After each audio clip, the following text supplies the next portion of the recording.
Like already చెప్పాను ఏం చేయాలి, ఎలక్షన్స్ పీస్ఫుల్గా అవ్వాలి. దానికి ఓన్లీ రూల్ అండ్ లా మాత్రమే పాటించాలి, ఇంకేది అవసరం లేదు. Follow the rules and do your give your best and ensure that ఎక్కడ కూడా ఎలాంటి ఇన్సిడెంట్ అవ్వకుండా చూసుకోండి. చెక్ పోస్ట్ కానీ what ever I have told అందరికీ తెలిసిందే, but give your 100% today. Is it clear? Okay, all the best.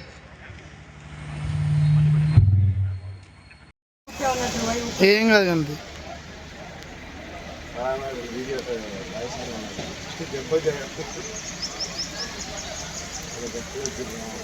ప్రజలు ఎవరు కూడా ఇద్దరు లేదా ముగ్గురి కంటే ఎక్కువగా ఎక్కడైనా గుమికూడరాదని, రోడ్లపై కానీ బహిరంగ ప్రదేశాల్లో కానీ సమావేశాలు నిర్వహించకూడదని పోలీస్ శాఖ గట్టిగా హెచ్చరిస్తోంది.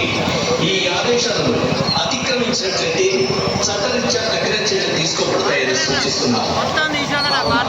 పట్టణ ప్రజలందరూ ఈ విషయాన్ని గమనించి పోలీస్ శాఖకు సహకరించవలసిందిగా విజ్ఞప్తి చేస్తున్నారు. ఇది తొలూరు పోలీసు వారి అధికారిక హెచ్చరిక.